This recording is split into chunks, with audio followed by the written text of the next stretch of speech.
stvari su se menjale. Pojedine ustanove u Rimu su zadržane u Vizantiji.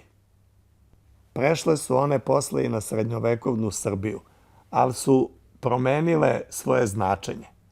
Reči su ostale iste, znate, ali recimo značenje je drugčije.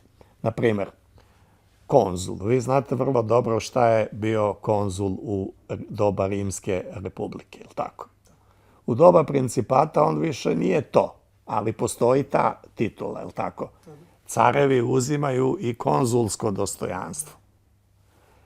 U grčkom prevodu to je ipat. Ali i u Vizantiji oni prihvataju tu titulu.